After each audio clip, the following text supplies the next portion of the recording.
What's up, everybody? Welcome back to the JP Podcast. Today we have Kristal DeSantis, licensed marriage and family therapist, author of S.T.R.O.N.G, which is a book. Is it for couples, but also men, primarily? So, the model that I use in my therapy practice, the S.T.R.O.N.G model, I use with couples, but the book I wrote specifically for men. Okay, got it. Yeah. Shane obviously was going through your book. We had a great conversation about that a little while ago.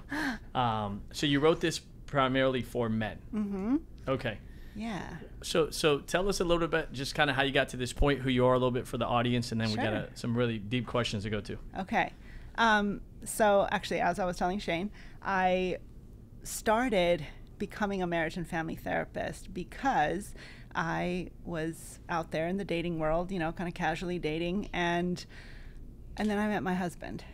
I met him on a dating app, and we went on a date. We went to a rodeo.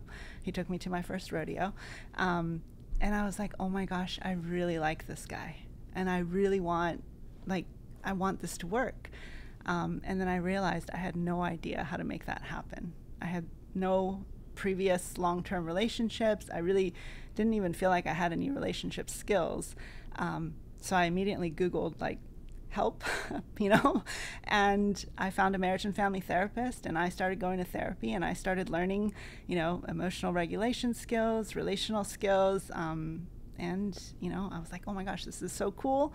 I want to learn how to do this. And I learned for me, and then I ended up doing it myself. And it worked out because you guys got married. Yes, and we're still together. It's been 14 years. Congratulations. Yeah. What a great story. Yeah. So most people go to get therapy when there's problems. You went just to get direction. Yes, because, you know, coming from my background, I think maybe like a lot of people, I had parents who, they were really good parents to me. Like my mom was great for me and my dad was great for me, but together their marriage wasn't great. They weren't good partners to each other. So I kind of, you know, when I started dating, I was like, you know, maybe when you find the right person, it just happens. You know, magically, I don't know, you get the download of relationship skills. And so when I met my husband, I was like, where's that magic download? And, you know, the feelings were there, but the skills weren't. So interesting. Yeah. I think people say the honeymoon phase, so 2 years, whatnot, and then at that point, you know, they start to argue more. And some never develop the skills. That's kind of the way that they live their life, and then some do, unfortunately, as a consequence. Totally. Most of the people that you work with, are they coming to you because there is a challenge in the relationship? You know, I'm starting to see a shift. I'm starting to see younger couples, whether younger in age or just younger in their relationship. I've seen couples that they're like, we've been on 3 dates and we know that like we want to make this work, and we recognize that maybe we've had previous relationships that ended badly, or, you know, just after some self-reflection, I realize there are things I want to do better in this one. So I'm seeing a shift there, which is really awesome. People that are coming in proactively rather than reactively, which is great because it also helps make my job a little bit easier, right? We're not starting with crisis. But are those people that are finding you because they were already on that journey, or these are people that when you're first having a conversation with them, they're like, we're more aware of this now because why? Like, why is that awakening happening in society, would you say, if it's happening? It is. It really is. And I think it's, you know, just the realization that love is not enough to make a long-term relationship work. I think enough people have saw, you know, maybe their parents really loved each other, but they struggled to make a marriage work, or they, you know, have friends that, you know, again, they went to these beautiful weddings, and then a couple years later, they're struggling because of life, and they just don't have the skills to make the relationship work. And then, of course, social media, and there's just a lot more awareness now that, you know, being in a healthy relationship takes a lot of work, takes a lot of dedication, takes a lot of skill. It doesn't just happen by magic. And so I think it's a combination of people having personal experience, but also the culture is changing. You know, that marriage is something, and long-term relationships are something to take seriously and to invest in, because they really matter. And that skill, is that what S.T.R.O.N.G stands for? That acronym? Are those the skill sets? Okay. Yeah. Can you break that down for us? Yeah. So, you know, I wanted to create a blueprint of, you know, when you say, what's a healthy relationship, you can ask your neighbor and they might be like, oh, you know, bring each other flowers every day. You ask your grandparents, they're like, oh, just, you know, don't go to bed angry. But I wanted to kind of... You do hear those things. Yeah, which are great. But I was like, you know, or she's always right, you know, like, totally. but they're not helpful necessarily long term. Well, they might be like additions, Sure. right? Like nice to haves, but what is the foundation, right? And because that's really what I was seeing is that, you know, people can be nice to each other, but if they don't have these 6 elements, like we've kind of put the cart before the horse a little bit, if that makes sense. So the 6 elements that, you know, when I was writing the book and doing my research and working with couples, it really lovely kind of fell into place to be this acronym. But so S stands for safety. If we don't have safety in a relationship, we're just going to be constantly in conflict, right? We need to be able to be safe emotionally, physically. We need to have stability. And then T is trust, right? If we don't trust our partners, there's always going to be, you know, a little bit of micromanaging or, you know, fear of betrayal, which causes a lot of insecurity in relationship. The R is for respect, right? Just feeling like your partner looks at you as someone to be influenced by, right? And they respect you, they respect who you are, they respect your values, is really important in just having a healthy relationship. And then O is for openness, right? Continuing to be curious about each other and have a relationship where you can be honest and talk about anything. N is for nurturing, which, you know, if you're going to build a family together, if you're going to have a business together, if you're just going to be your best selves, we have to be nurturing each other, right? And that's something that you have to do very intentionally. And then G is for generosity, which that's the, like, the fairy dust. That's the, like, don't go to bed angry. That's the, you know, get your partner flowers just because. That's the, like, send them memes because you think of them. And so that's really what I saw is, you know, we have to start with safety in order for the generosity to do what we hope it's going to do, which is that the core? Did you start with safety because it's the foundation? Absolutely. So when in relationships, can you give us an example, like when people feel unsafe and what you do to help them feel safe? Yeah. So I break safety down into really 4 components, what I call the 4 S's of safety. The first S is self-awareness, right? When people are not aware of their own patterns or what they're bringing into a relationship, they're just like they're constantly causing chaos because they're not even aware of what they're doing, right? And then you have 2 people that do that, and it's, you know, it's just a cycle of conflict where nobody really feels safe. So self-awareness is the first thing. The second is basic skills of stability. You know, I work with so many couples where they're just trying to figure out how to make a life work, right? They don't have basic skills of, you know, finances, house cleaning, child rearing, and those things can actually really impact the way that you feel safe in your home, with your partner. So that's the second S of safety. And then the last 2 are really the communication and conflict skills. So the third one is self-regulation, right? What happens when you get upset, when you get angry? Do you know how to regulate your body when you're in conflict? Or you got hurt by your partner, something they said, like, what do you do? How do you regulate so that you can have a healthy conversation? Because then the last S is self-expression, which is really just those communication skills. Do you have the language to talk about your emotions? Do you have the words to describe your internal world and your internal experience? Like I say in my book, like, you can't ask for what you don't know you need. And so some of that is just like expanding your vocabulary. So all of these are really just skills for safety. But if you don't have them, you can see how they can cause a lot of issues. When you do counseling with somebody, do you have like an inventory so that you can identify like which of these they have a challenge with, or do you just start at the beginning? I start at the beginning. Okay. And again, you know, obviously I recommend people read my book before they Sure. come see me if they're interested in working with me so they can kind of understand. But, you know, even in just communicating, I always ask people if they come in as a couple to tell me the story of their relationship. And so as I listen, I can start to identify like, okay, you know, like, what are the patterns? Maybe they have a pattern where they lack stability and that's why they're in constant chaos, right? Or maybe there's a pattern of lack of self-regulation. So every fight they have just, you know, spirals out of control. And so, you know, it can be both. I'm working on a more concrete assessment because I'm working on some courses coming up. But yeah, right now it's really just kind of that like conversation and assessment. So safety, trust, right? Mm-hmm. Obviously, if somebody doesn't feel safe, they can't trust that person. Exactly. And Okay. that's exactly what I saw. Is so many couples would come into therapy identifying that they had a trust issue, right? Like, my trust was violated, something went wrong in, the communication that we had, and I feel betrayed. And there's a couple of things with that, right? Like you said, you cannot trust somebody you don't feel safe with. So if we don't have that layer first, it's going to be kind of working against yourself to try to build safety. Try to repair trust if you don't have that foundation of safety.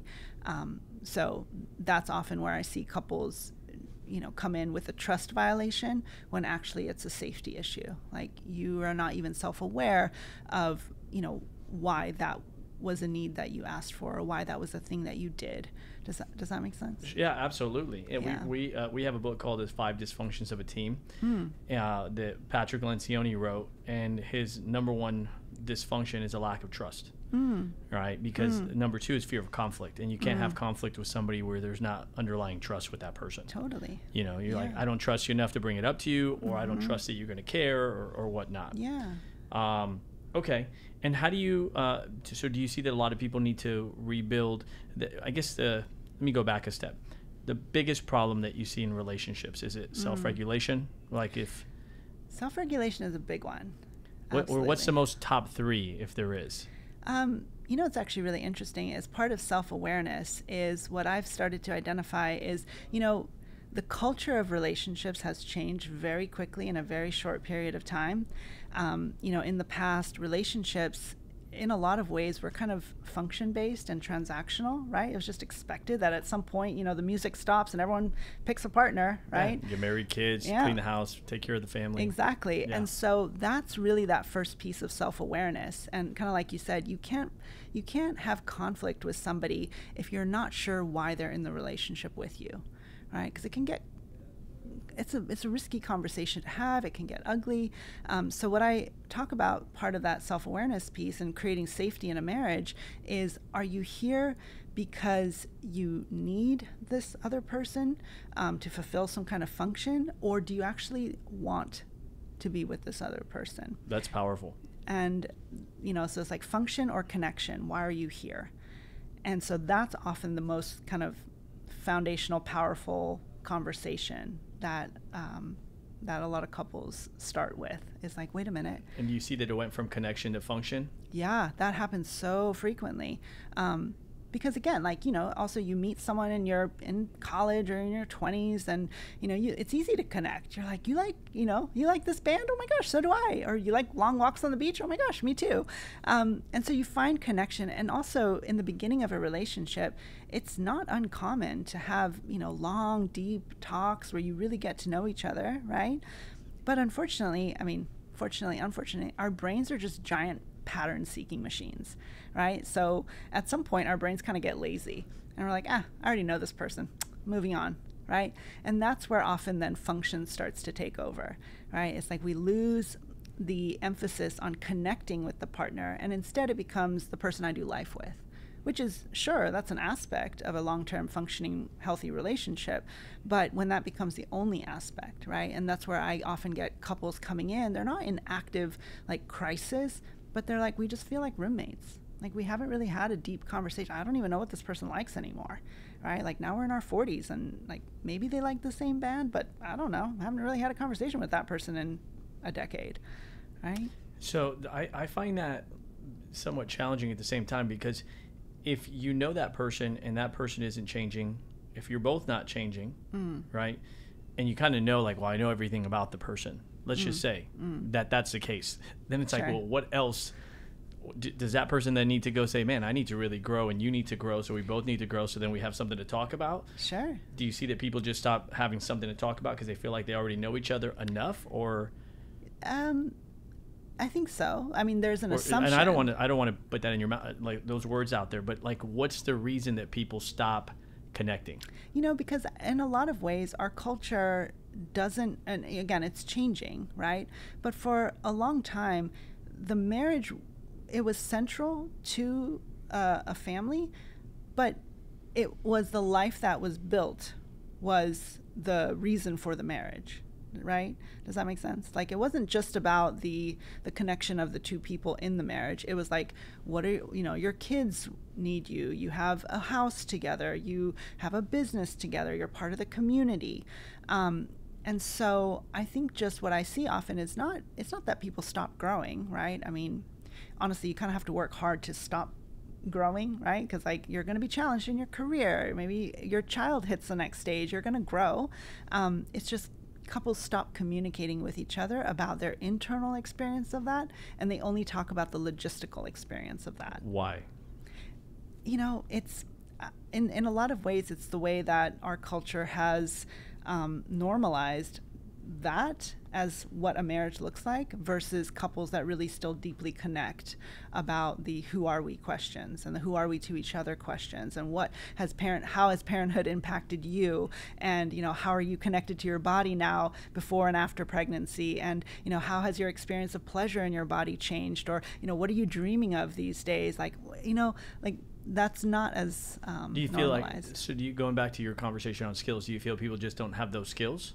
Sometimes it's about they don't have those skills, or they don't have the structure to even have that conversation in their marriage. So I've never, in our world, we do a lot of existential thinking and planning and conversations and theory and psychology per se in business. So a lot of the times, you know, I'm aware of like, hey, what's going on inside of me, what's happening, and I'll try to engage my wife in that. But if I take my business experience out, I've never seen that depth of a conversation happen modeled, right? Totally, yeah. I have amazing parents who have been married 40 plus years, just a great example to pull from, right? But it's not like, hey, here's how you have these structured processing. Totally. Here's how you ask more in-depth connection-based questions. Absolutely. Like, I think like people are not trained on how to teach that.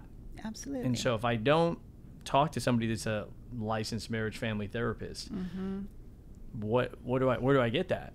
Yeah, no, you're exactly right. And I think that's kind of what, like, the modern relationship is figuring out what that structure looks like. But we're in this interesting kind of space in our society where in the past, you know, like the idea that your husband's your best friend, that's ridiculous. You know, he doesn't want to hear about what I'm going through. And same thing with, you know, sometimes that stereotype of like, you know, I'm not going to tell your mom that, right? Is that it was much more kind of siloed, right? And of course, there are exceptions, right? There are couples that have had those conversations, but for a lot of people, they didn't see that modeled.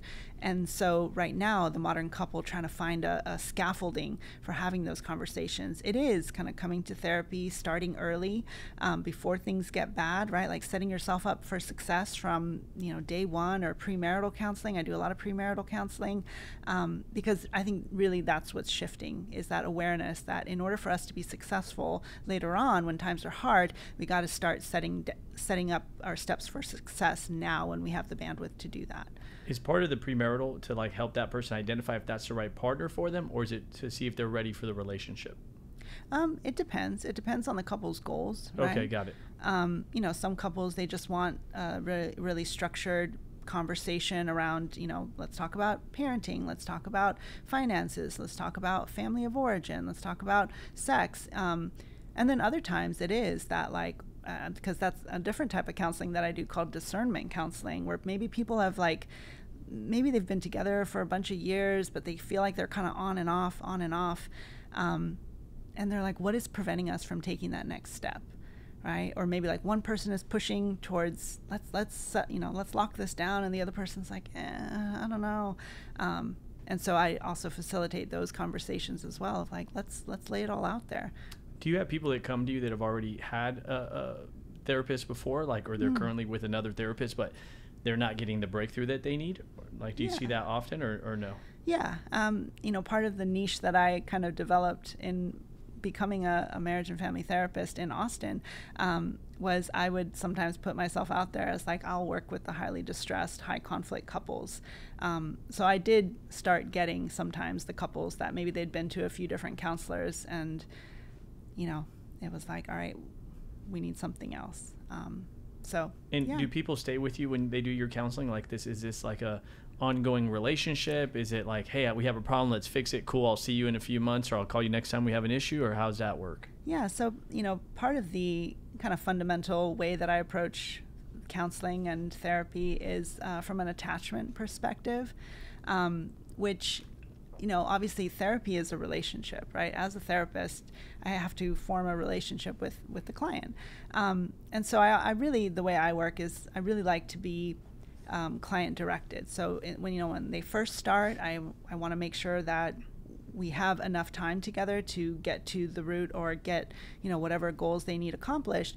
But then, I kind of leave it up to them of like, if you want to, just check back in when you need another, another meeting. And if that's in a month, if that's in a year, if that's in 5 years, And is it mainly, would you say it's mainly women that reach out to you? Would you say it's both? It's both. Yeah. Percentage wise now. though. Like percentage wise, I think just overall women tend to be the ones kind of, taking a lot of the lead. But specifically for me, I think because of the niche that I've built, I do get a lot of men reaching out and then men referring their male friends, which, men like to have that referral network. So I right now I have a mix of both, but generally seeking therapy is overwhelmingly female. Yeah, because there's like the stigma is if you need therapy, you're broken or something's wrong with you. Yeah. And also that's changing as well. I am seeing a lot of men proactively reaching out to seek therapy with me, but also with other clinicians, which I love. And that's part of why I called my book S.T.R.O.N.G, and that's my model and that's my practice, because I really want to see it as like a strength-based approach, right? It's not something you do because you're weak or anything. It's something you do to get stronger, like going to the gym, right? It's like in the past, the only people that went to the gym were either serious bodybuilders or it was physical therapy, right? And now it's like, well, I go to the gym because I care about my health and I care about my body and I want to be fit and I want to, be able to do the things I want to do. And I love that therapy is starting to get a little bit more of that reputation. And that's how I like to kind of position myself as well is, I'm... And what do you do when you see, like, when, let's just say one partner reaches out to you, guy or girl, and the other partner is not as open? Because I've seen that too, where I've talked to like, well, are you open? I'm open, but she's not. Or I'm open, but he's just not open. He won't go to therapy with me. Anything I do, George, like like, what do you do when one partner is not open? How do you advise that person? How do you help that other partner be open to it? Do you have a conversation? Do you have these scenarios that come up? Yeah, absolutely. If possible, I always try to get the other person on the phone as well to try to understand like what is the hesitation, because sometimes it is that stigma, right? Of like, I don't think we're that bad. I don't think we need therapy. Is that what you hear when you're looking for or trying to identify the hesitation, or what are they? Sometimes it's that, right? I don't think we're that bad. I don't think we need therapy. I think we can figure this out on our own. The other one is simply, I've never been to therapy. I don't even know what to expect, right? Is like, why should I choose therapy? Why can't I just go read a book, or why can't I do something else? And then sometimes it's legitimately that they're not sure if they want to work on the relationship, which, okay, that's valid. But then I always encourage, if there's like one partner who's like, I've been trying to get my partner to go to therapy for, so long and they just don't go, is, there's work you can do individually as well that could help benefit the relationship. And then also, sometimes you can then model what the benefits of going to therapy are, right? If you are also then coming back into your relationship and you're handling conflict better, or you're, being more understanding, or you're having better boundaries, then maybe your partner will eventually be like, oh, that's pretty cool. They're learning some stuff. I want to learn too. So when you do therapy with one person, are you more like, let me identify what the issue is and then how I could coach that person in the relationship since the other person's not there? Is that the approach that you take there? Yeah, I mean, with individual therapy, it's very different, right? It's not necessarily about helping the relationship. It's about helping that person in any capacity, right? Okay. But that's a totally kind of its own thing. Okay. Right? There's individual counseling and then there's couple counseling. Okay, so you do both. I do both. But in couples counseling, basically what I say is the relationship is my client. So neither partner A nor partner B are my clients. The relationship is my client. And so, I'm going to call out partner A if they're getting in the way, or partner B if they're getting in the way, because the goal is I'm working on the connection in the relationship. Whereas individual client, it is, partner A or partner B, what they want. In that, I've done a lot of mediation, let's say, in two of my agents. Like, they're upset with each other. One broker with their agent, or two different brokers, or two agents. And I've done it in the past where I'm like, so what did you do? Okay, what did you do? Okay, well, that was wrong. Well, that was wrong. And like, I find like it's not helpful.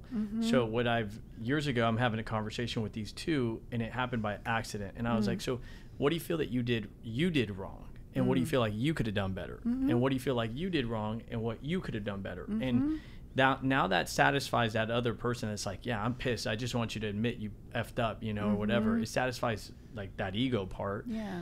And it makes that person take ownership of their mistake instead of saying where that other person was wrong. Totally. What advice, maybe, I don't know if that's how you do it, but how do you make the relationship work on the relationship? Are you saying, hey, you could have done that better? Or are you asking, are you telling them? Are you having them talk to each other more? What does that look like? It could be all of the above, but really, what I always want to go back to is, who do you want to be in this relationship, and are you being that person, right? And that's where it really goes back to holding yourself accountable, right? Because the relationship, I'm not going to tell you how to have your relationship, right? I'm going to give you the skills to be the person that you want to be in your relationship. But that's always where I kind of throw it back of like, sure, we can do the tit for tat of like, well, they started it. Well, then what I said was what, like you said, it's not very productive. And so instead kind of going back, and that's why I always do start with that. What are we doing here? Like, are we here just because we're, trying to fulfill a transaction with each other? Are you just here because, this is the life that you're trying to create and you don't really care about the other person? Well, if so, then like, I guess that's how we're acting. But if you actually care about your partner, is that evident in the way that you just showed up in this fight, in this conflict, and just really calling in back to your own values? Like, who do you want to be as a husband, as a father, as a wife, as a partner in this relationship? And are you being that? And if not, can I help you? Got it. So it's important for them to be able to identify 100%. that. Yeah, that goes back to that one of the first S's on self-awareness. Okay. Yeah. So most people, when they come in and they do work with you, do they have an idea already kind of who they want to be, or you see that they haven't really thought about that? Sometimes, it's kind of all over the map. Some people haven't thought about that at all, right? It's like, oh, I thought this was what I was supposed to do. Like, I woke up, I got married, and, I went to school, and, it's like, for a long time, we didn't really give people the freedom to write their own life scripts, right? It's like there are cultural scripts that people are supposed to follow. And so sometimes there are some people, of course, that come in to see me, and they are very self-aware, and they're like, I just need the skills and tools. And then for other people, it's a little bit of both. They're like, I never even thought about who I want to be as a partner, as a married person, as a spouse, as a parent. So that's a good mental exercise. I should probably think about that, right? And develop my core values and my core mission statement around who I want to be. Because then that really guides you, right, in the relationship. And when somebody says, like, I'll hear this, like, we just fell out of love. Like, what's your take on that? Yeah. I'm like, that's kind of the nurturing piece of like, yeah, anything dies when it's not watered or tended to, right? And like, love is a living thing. So yeah, if it's not tended to, it will die. And I guess that's where I've also seen couples where they're like, well, how do we bring it back? Like, we didn't want it to die, right? We want to know how to bring it back. And so as long as there's that dedication there, it definitely can. Like, you can revive love, you can bring it back, you can nurture it, back to health. And then there are other people that are like, well, the love is dead, and yeah, I don't really want to do the work to bring it back. Like, let's just call it quits. What do you do at that point right there? And sometimes that's the healthiest thing, right? It's like, if somebody recognizes that the work they have to do to bring that love back in the relationship is not a job they want to sign up for, then, that's honesty. And having that conversation can also facilitate a more respectful separation and divorce process than fighting for somebody to care when they really don't, when they're really just not there anymore. And that kind of leads into respect part of it in your book. Yeah. When you say respect, when you write about respect, what do you mean by that? There's two parts that I talk about is self-respect, right? Because often what I see too is, conflict when people are acting against their own values, right? They're like holding their partner to a standard that they're not embodying. And so they're kind of in a little bit of inner turmoil as well of like, I'm not the person who I want to be, but I want other people to think I'm that person. And so that can cause a lot of inner conflict. So there's a self-respect issue, right? Again, you want to be proud of the person you see in the mirror. And go a little bit deep. Can you say that again or just go into it a little bit deeper? Yeah. The self-respect part where you're like, you said you want somebody to see you a certain way, but that's not really who you are. Yeah.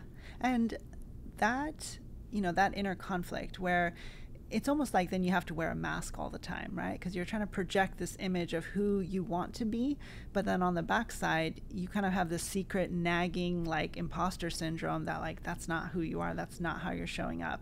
And that can really erode your sense of self-respect, right? Because when you look in the mirror, you're like, that guy's a liar, right? Which again, like just basic mental health stuff, that's not very good for your mental health. Sure. Right? And so that's often a piece of like, if you want respect in your relationship, we do have to start with, well, do you respect the person that you are? Are you showing respect not just to your partner, but also to yourself in the way that you're, asking for your needs to be met, setting appropriate boundaries, treating yourself like a person, right? And this is something I actually saw with a lot of men is, sometimes this idea that men don't have needs. Like men are just like, go, go, go, and they can just give, and, they're always ready to be that guy. And then I would hear on the back end, a lot of guys are like, that's killing me. Like I'm drained. And then now I'm resentful because I don't have anything left to give, but I don't know how to say that. I don't know how to say like, I'm tapped and I need to set some boundaries here. Right? And then the other part? The other part was, about respecting other people, respecting their boundaries. And I talk about like commanding versus demanding respect, right? Is like one of the things that it showed up in the research that often when men talk about like what do they want in a relationship, even above love is respect. Right? It's like I want my partner to respect me. I want them to look at me and be like, that's my husband or that's my guy. That admiration and all of that. And so part of that is, well, are you acting in a way that also shows that you respect other people, you respect their boundaries, you respect the impact that you're having on them, because that's the kind of person that people respect, right? People respect a leader who is going to act in a way that makes everybody feel safe and makes everybody feel respected. It's not just about showing up and demanding, respect me, because, And for people that have lost that respect, right? Because sometimes I'm assuming at that point there are relationships where it's like one person's been disrespectful, the other person's been disrespectful. How do they start building back that respect? It's twofold, right? So again, first that inner piece of like, can you take accountability for the places where you maybe violated your own values and acted in a way that you weren't proud of, and can you own that? Can you offer repair for that? And that actually builds a lot of respect. Like you said, like, can you name what you did wrong? Can you name what you want to take accountability for?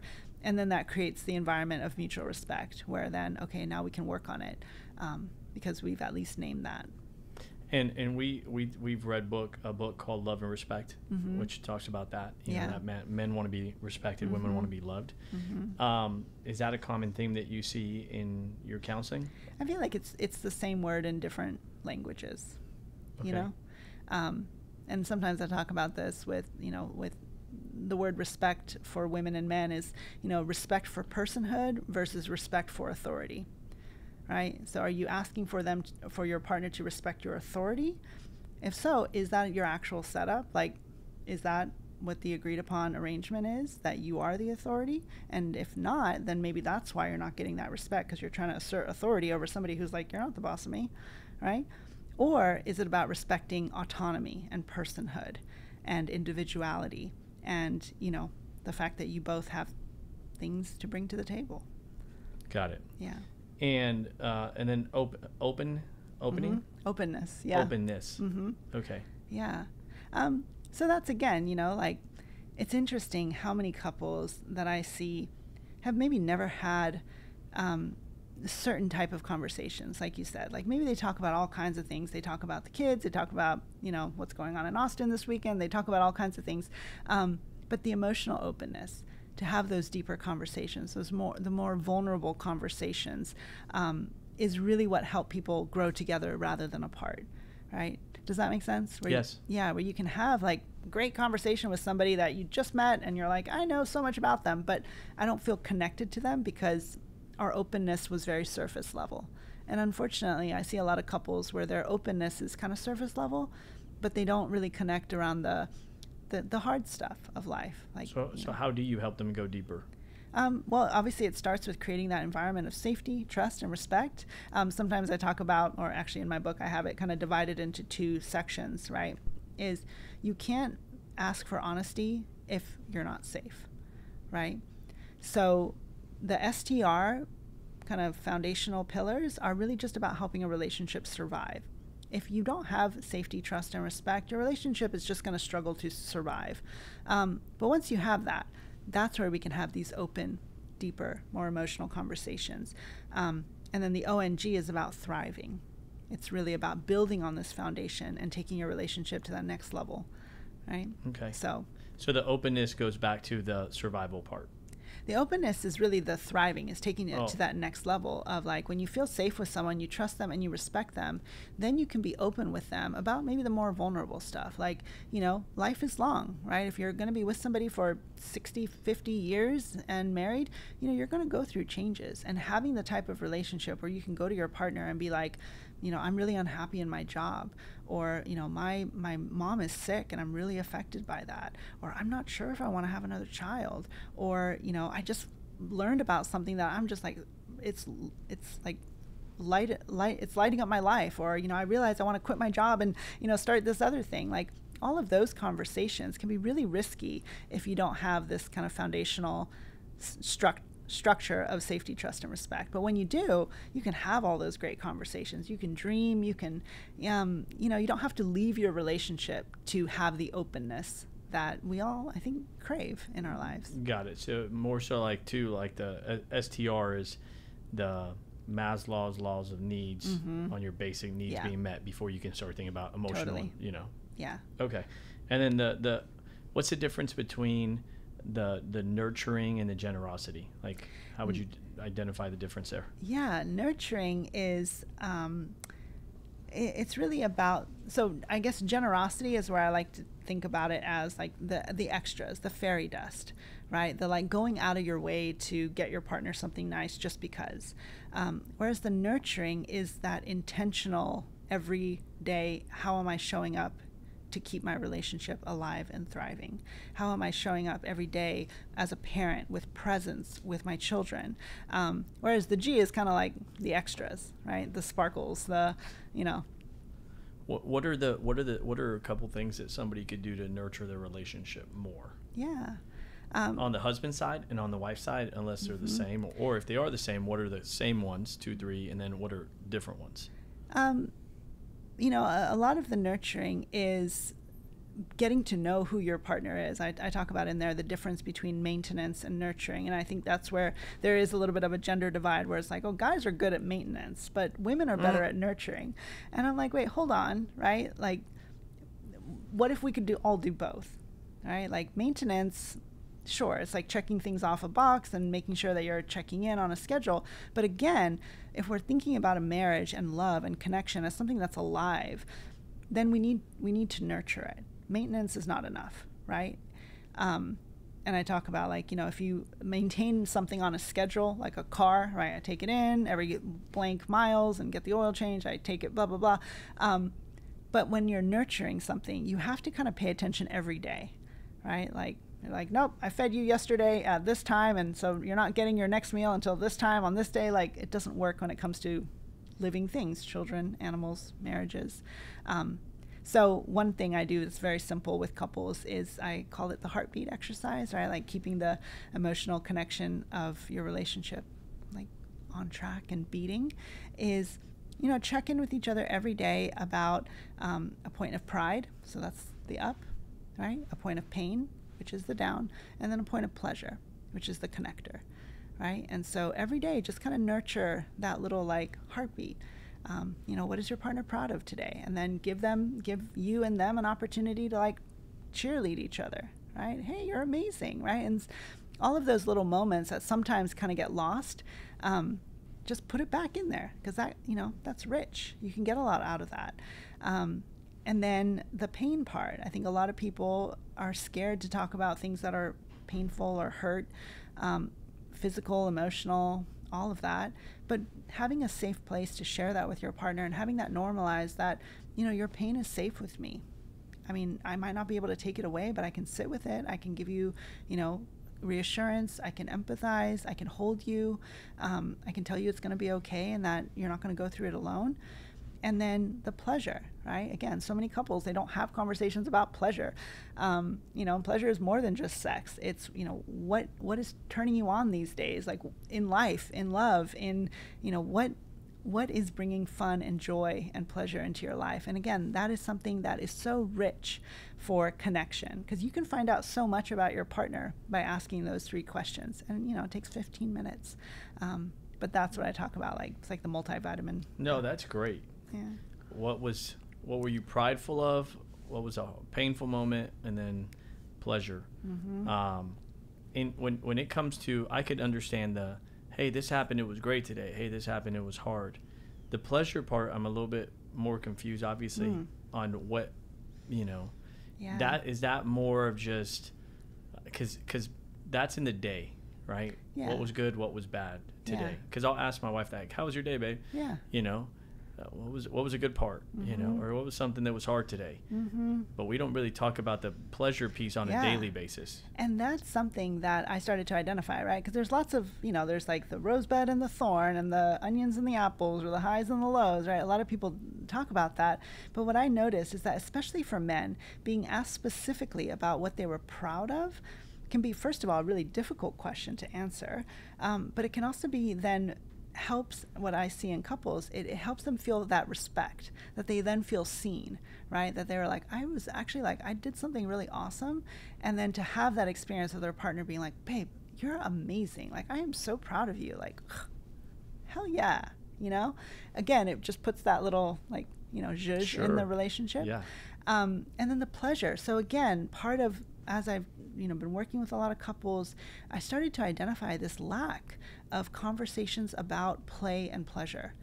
And that's something that, if you think back on, like, what do people do when they date? Yeah, they play. They play and they have a lot of pleasure. Yeah. And so when couples come and they're like, we're not feeling as vitalized, as connected, I'm like, well, where's your play and where's your pleasure? When's the last time you had fun together? When's the last time you had a conversation that wasn't about, logistics, kids, finances, blah, blah, blah? When's the last time you just had fun? And then when's the last time you really asked each other about pleasure? Because again, bodies change, things change, tastes change. And often, I do sex therapy as well. So that was something I would hear couples come in and be like, we just don't connect that way anymore. It starts to feel like a chore, or, I feel like I get rejected a lot, and so again, just normalizing these conversations of every day, checking about pleasure. Maybe today it's your wife's like, oh, I just saw the prettiest butterfly. And maybe the next day it's, I found a new store that I'm really excited about, or a new article. And then maybe the other day it's, I liked what we did this morning, and I really like this thing that you did. And so again, just normalizing the conversations that pleasure can take a lot of forms. And also for men, just being like, yeah, it doesn't have to be like mind blowing, but can you name what gave you pleasure? Like, what in your life is like making you feel good? Because that's also, I think a lot of men tend to sometimes fall into this very like utilitarian view towards themselves. Like, yeah, I hit my macros, and like, I hit the gym, and like, good job me. It's like, okay, yeah, but it's a checklist. What gave you pleasure? Like, and so again, just kind of getting you back into your bodies for the couple as That's well. good.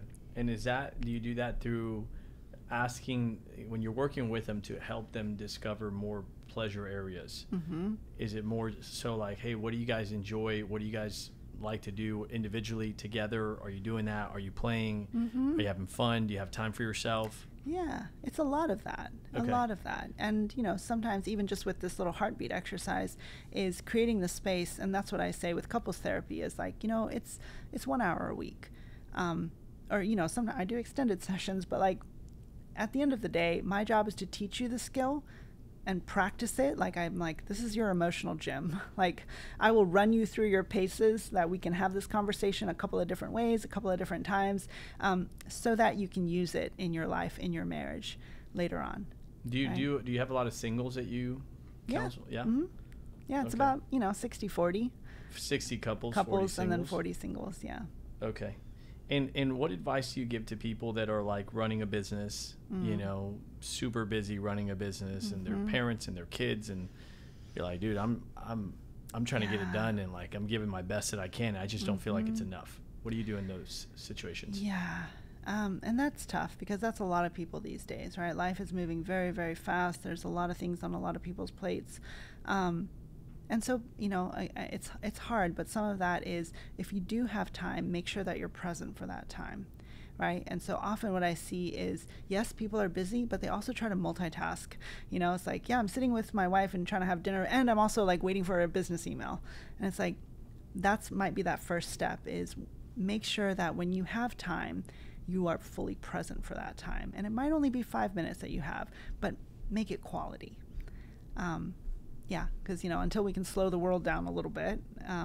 But that's also where coming back to that, you know, what do you value? If I was an alien and I just looked at your life and I asked what's most important to you, would I be able to tell by looking at your day? You know? And I think that's also something to call attention to, is that sometimes people have this like image of who they are. Like, I'm a family person. You know, I value my partnership more than anything. And it's like, okay, well, where's the evidence of that in your life? You know, and I can't do anything about that except to call your attention to it and say, what do you want to do about that? Yeah. And, you know, some people can restructure their whole day and be like, wow, I could take a whole lunch and just go to lunch with my partner every day. But not everybody has that. And so it's like, even if you have 5-10 minutes, make it quality, be present. Got it. Okay. And then what about couples that are in business together? We have a lot of couples where like the husband and wife are always around each other and they're always talking business. Yeah. And then even when they're at lunch or dinner, and it's not like a negative thing per se in that moment, because they're getting after their dreams. So I don't discourage it. Sure. You know, but the consequence of that is that their relationship unconsciously takes a back seat. Yeah. Now don't have that intimacy or whatever it is that they're looking for, and now they're not performing as good as they could. Yeah. And again, that's a little bit of a challenge, right? And I always just say, like, can you turn it off? Right? It's like, yeah, if you're in business together all the time, can you turn it off? Because to be able to say, all right, let's put our, you know, CEO hats aside and let's just be, you know, Bob and Jen. And then what are Bob and Jen going to do tonight for fun? Or this weekend, right? As opposed to, you know, CEO and CFO. And so I think just also kind of acknowledging that, like, we all have different parts of ourselves that need to be nurtured, different aspects of the way we want to show up in the world. Make sure one is not taking over your whole life. And then you said something when we were talking right before we started the show on, I try not to be the therapist necessarily in my room. Oh, in my marriage? Yeah. Oh, yeah. So that's my job, is like when I come home, I have to turn off the therapist and turn on the wife, you know? And sometimes that's hard, right? Again, like it's and I bring it up because that spouse, you know, wants to like grow the business, you know, or wants to help that other person. Yeah. You know, and they want to like, well, we should do this better. You should do this better. And they stop necessarily being that person's husband or that person's wife first. Totally.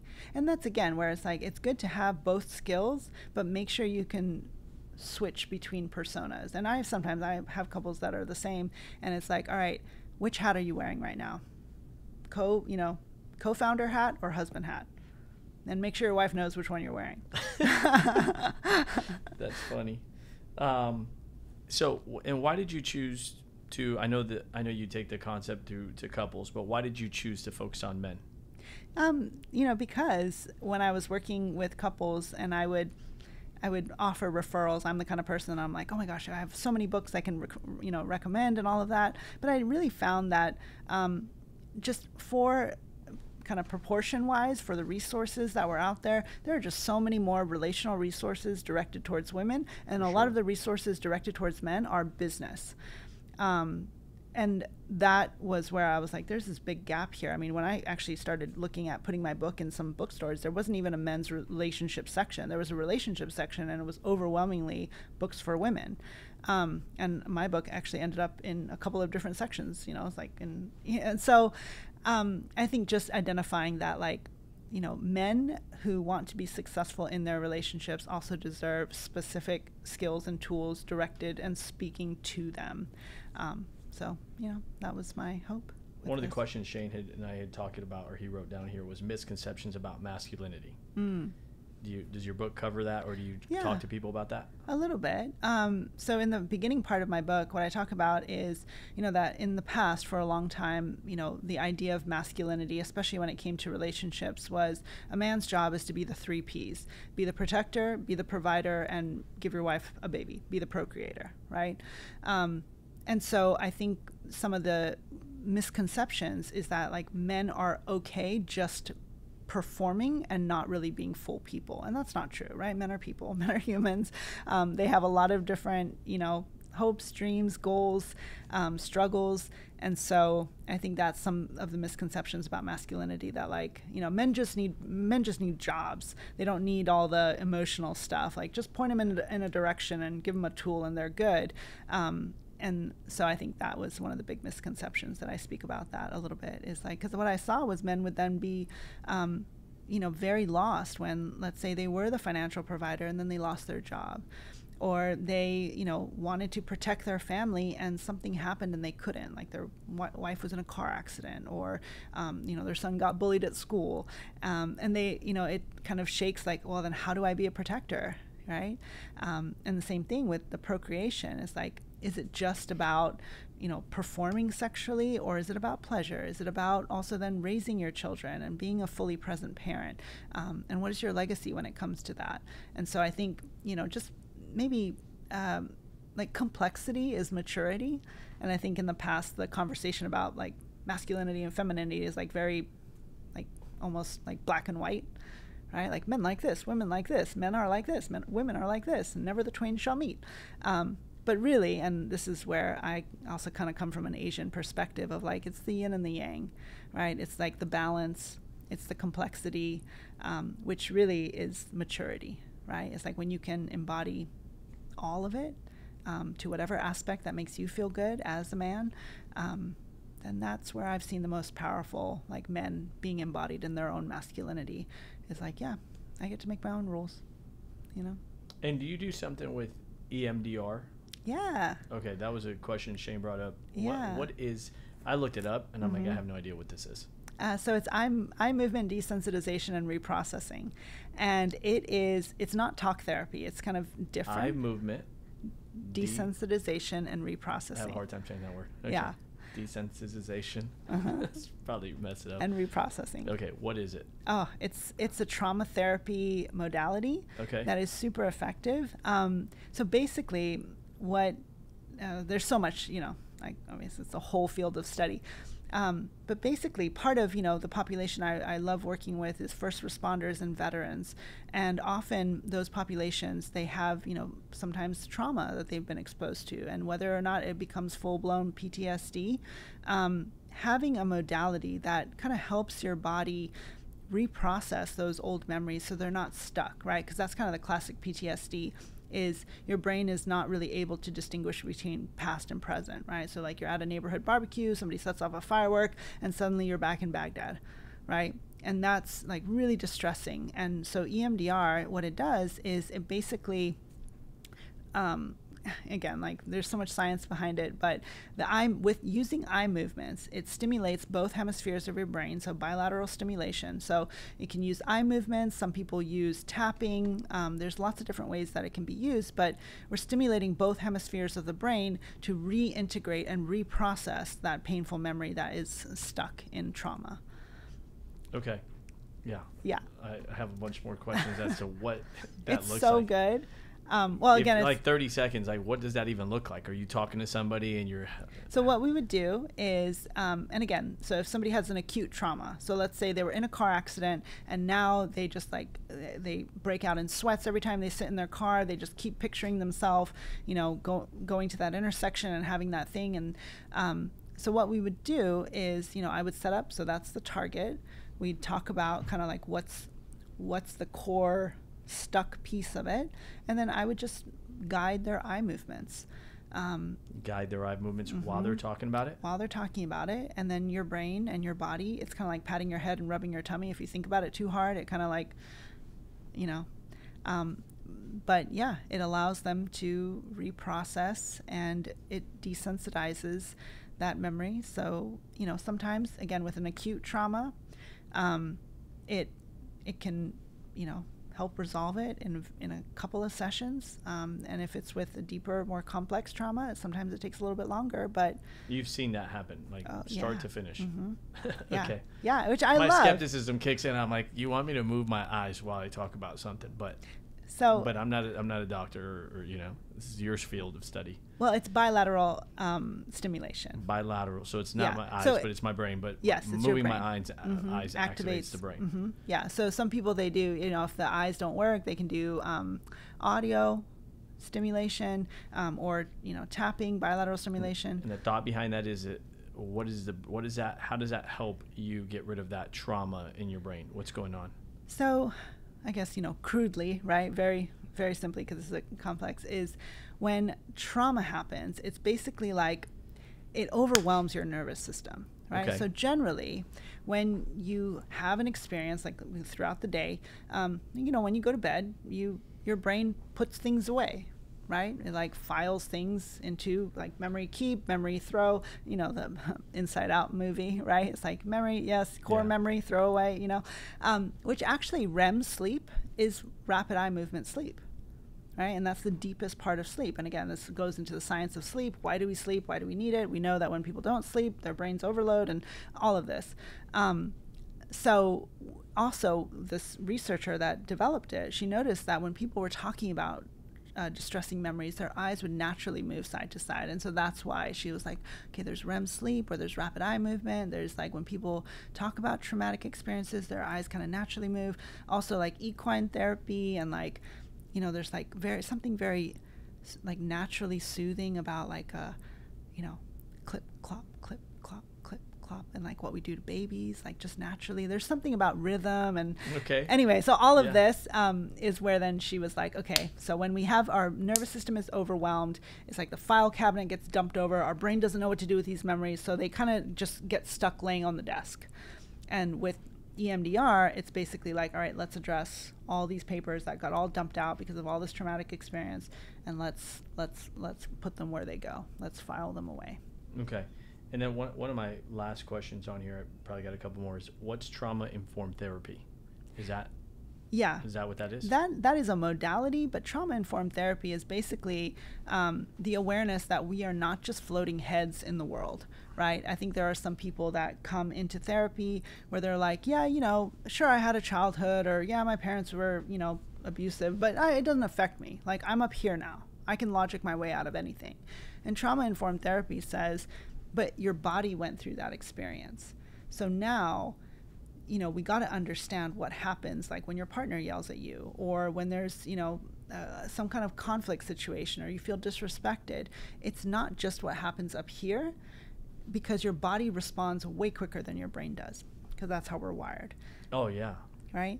And so trauma-informed therapy is normalizing that, right? It's saying like, that's what's happening because there's a history that's been imprinted on your body that maybe your brain doesn't want to know is there, or maybe it doesn't even realize is there, but your body is reacting. And so let's talk about what's happening in your body.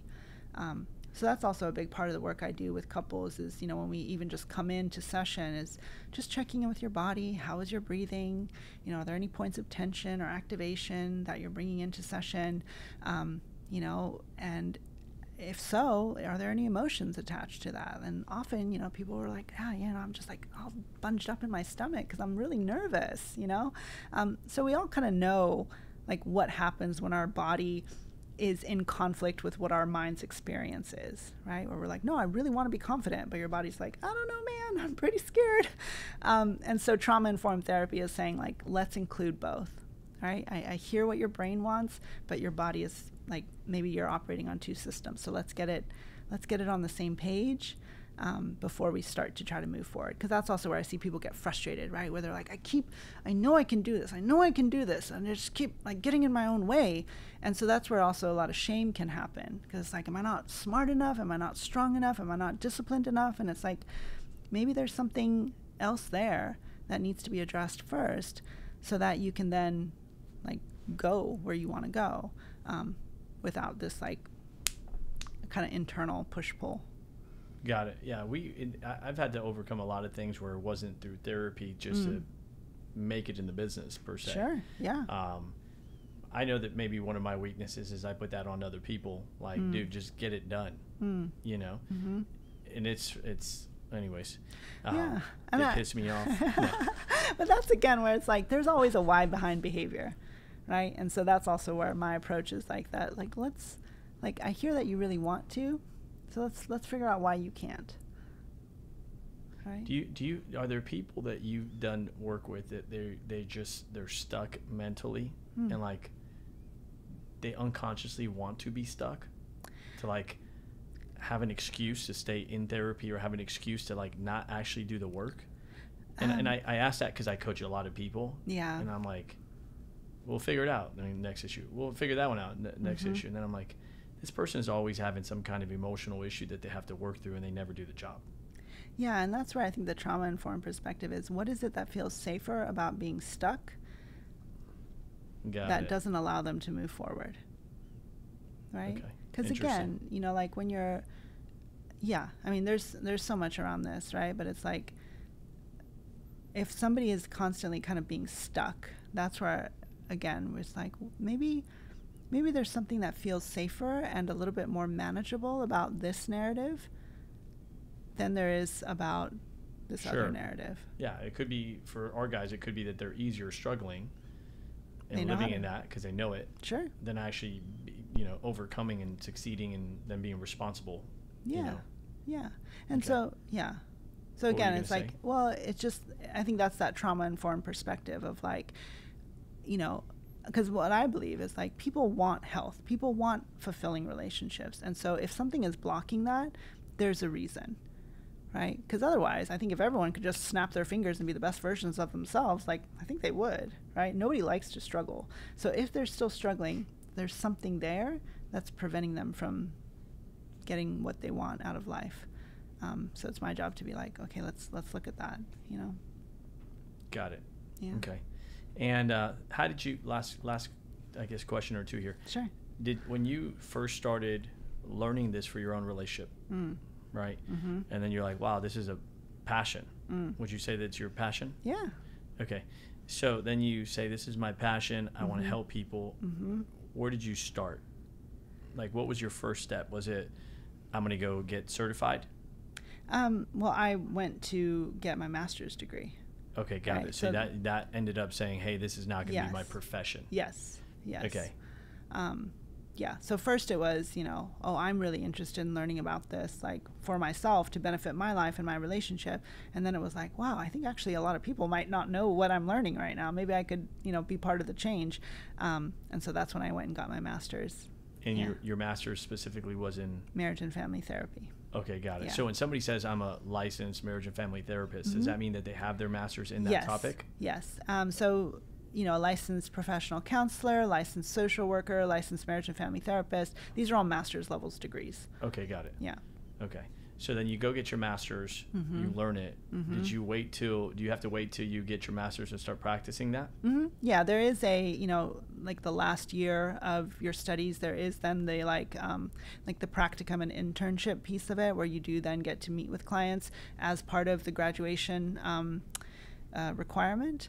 But yeah, so I graduated in 2014 with my master's. And so since then I've been working with couples and people. Okay. Yeah. So it's 10 years. Congrats on your 10 years. Yeah, thank you. What is the difference between a life coach and a therapist? just kind of functionally, it's that education piece, right? Anybody Okay. who's a licensed therapist generally has at least a master's, if not maybe more. Whereas life coaches, they could have a variety of accreditations, certifications, educations. It's just a totally different like label. Got it. Do you do workshops for like couples? Like, have you done that, or do you think about doing that? Like, like a 1-day event, or Yeah, it's this more one-on-one?